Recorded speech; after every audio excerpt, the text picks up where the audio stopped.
Hello everyone. Welcome back to our channel, Canada Immigration. We hope you're doing great. Well, in this episode, we'll talk about Canada's immigration department is undergoing major changes.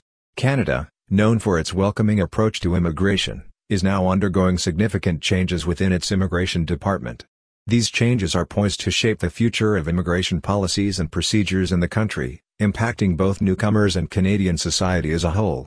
So, to get all the information, pay attention and watch the video through to the end. Please hit like and subscribe, and don't forget to push the notification bell for upcoming episodes. So, without any further delay, let's jump into the video. Last week, Immigration, Refugees and Citizenship Canada, IRCC, implemented major changes as part of a new plan to improve its operations. Earlier this year, a previous IRCC Deputy Minister, Neil Yates, produced a report on how the department can become more effective and efficient. Yates Report was commissioned by IRCC to evaluate whether the department's current structure best enables it to achieve its mandate. The Deputy Minister is the senior-most civil servant in a government department. Serving in a non-political role, they oversee the management of their department, including implementation of policies and strategies and managing people and budgets. IRCC's current Deputy Minister, Christiane Fox, corresponds with the department's minister, who is a politician, and is currently Immigration Minister Mark Miller. The Immigration Minister's role is to implement the mandate of the elected government. Yates, IRCC's organizational model is broken.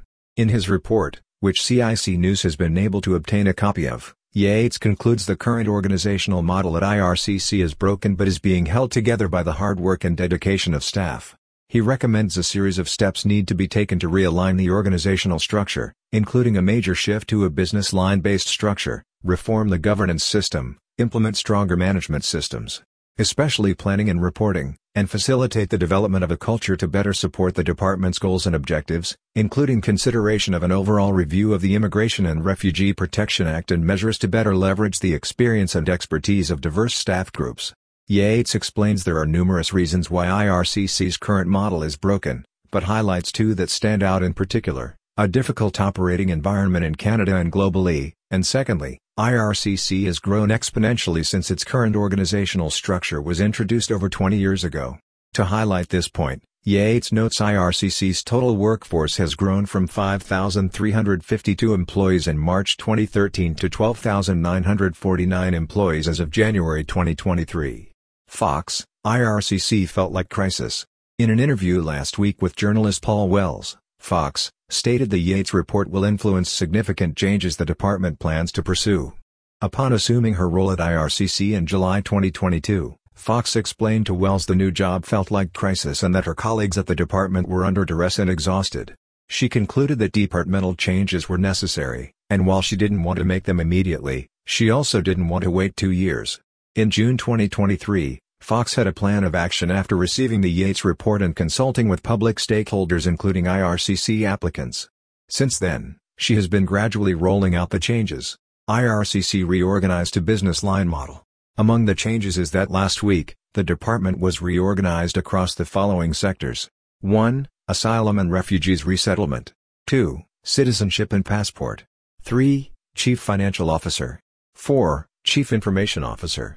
5. Client Service, Innovation, and Chief Digital Officer. 6. Communications. 7. Corporate Services. 8. Economic, Family, and Social Migration. 9. International Affairs and Crisis Response. 10. Migration Integrity. 11. Service Delivery. 12. Settlement Integration and Francophone Affairs. 13. Strategic Policy. Fox explains that, as was recommended by Yates, the department is now being organized across lines of business. What this means is IRCC employees will be divided across the various clients that the department services, as well as divided in a way to be responsive to changes around the world. For example, the department has a new International Affairs and Crisis Response sector, which Fox noted to Wells is meant to help IRCC better plan for humanitarian crises and shape a plan of action. IRCC routinely deal with these, such as with Ukraine since last year, and recent Afghanistan and Syrian refugee resettlement initiatives, just to name a few examples. Fox also stresses the importance of IRCC taking more of a client focus moving forward, whereby the department incorporates the experiences of its applicants more strongly into the decisions it makes. IRCC's operating environment. Yates elaborates on the various forces impacting IRCC, the main ones being 1. Hybrid work environment and COVID-19. The nature of work appears to be changing permanently due to the pandemic, and as such, more workers, including IRCC employees, are working remotely, with a general direction to return to the office 2 to 3 days per week. Yates explains while work from home has been effective, it remains to be seen what the impacts will be on IRCC's organizational culture. 2. Demand for IRCC services. Demand for IRCC's programs often exceeds the department's processing capacity as measured by its service standards, the goals the department sets for itself to process applications for each line of business. Although IRCC has tools and resources at its disposal to manage its inventory, such as caps for certain programs, its inventories can grow very quickly whenever demand for its programs exceeds its processing capacity. 3. Growth of IRCC. As demand for IRCC's program has grown, so too has its workforce.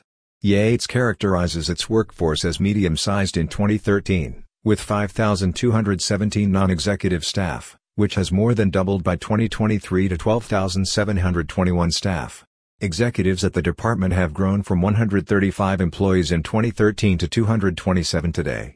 However, despite the program and staff growth, the organizational structure at IRCC, which was designed for a smaller department, has largely remained the same. 4. Immigration policy review. The dominant immigration narrative in Canada has not generally been challenged, and that the actual impact of immigration is not generally well documented. As such, an immigration policy review at IRCC may be beneficial in helping IRCC shape the department's future direction. 5. Digital transformation. IRCC has received significant funding for its digital platform modernization, and such transformations are always challenging, particularly at a place like IRCC, which has many significant responsibilities. However, there is little doubt that IRCC needs to become a fully digital department. 6. Global uncertainty. Global armed conflicts are on the rise, democracy is under threat, and factors such as climate change are impacting global demand to migrate, which will continue to have a significant impact on IRCC. IRCC departmental culture is committed.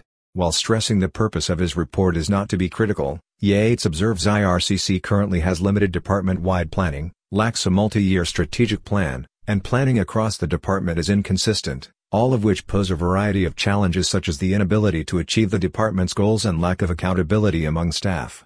IRCC staff describe the departmental culture as committed, collaborative, and supportive, which has helped to overcome the department's organizational structure, governance, and management system shortcomings.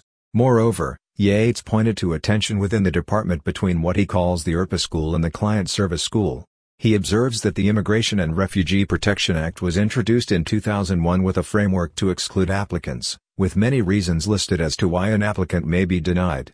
Immigration officers are trained to enforce IRCC, but little attention has historically been paid to the potential for these officers to have unconscious bias which may impact their decision-making. On the other side are those who fall under the client service school and are willing to waive requirements and more open to compromise in order to improve the service that IRCC clients receive. Highlights of Yates Recommendations. Overall, Yates makes recommendations across 4 areas: organizational structure, governance, management systems, and culture. Highlights of the recommendations are as follows. Organizational structure recommendations. 1. IRCC move to a business line organization. 2. IRCC develop protocols for crisis and emergency management that identify Assistant Deputy Minister leads in various scenarios. Governance recommendations. 1. The Executive Committee assume responsibility for finance and corporate services and absorb the functions of the Corporate Finance Committee. 2. A new Operations Committee be established, chaired by the Deputy Minister's Office, that will absorb the functions of the Issues Management Committee. 3. That the membership of these committees be reconsidered as part of the reorganization process and that membership be no larger than 12. 4. A review be conducted on the split of responsibilities between IRCC and the Canada Border Services Agency, CBSA, under IRCC in order to rationalize and streamline roles and accountabilities. Management System Recommendations. A. Deputy Minister lead a new planning and reporting regime. B. Develop a 3 to 5 year strategic plan. C. Undertake an annual planning cycle across all areas of the department, including HR, IT, financial and program plans. D. Implement a quarterly reporting regime. E. Ensure linkages with the department's performance management work. Culture recommendations. Undertake a review of IRCC to determine whether amendments should be made to better support desired outcomes, including improved service delivery. Review the training provided to staff involved in the administration of IRCC to ensure it reflects the desired philosophy and approach of the department. Examine means to integrate the voices of IRCC's diversity communities into the departmental governance regime. As Canada embarks on these transformative changes within its immigration department, it's a momentous juncture for those seeking to make Canada their new home. Stay tuned as we delve deeper into the evolving landscape of Canadian immigration, exploring the implications and opportunities that lie ahead. That is all for today, in this video. What are your thoughts on this? Please let us know in the comments section below. Thanks for watching the entire video. Hopefully, the information is useful to you. See you later, in the next episode. Till then, take care.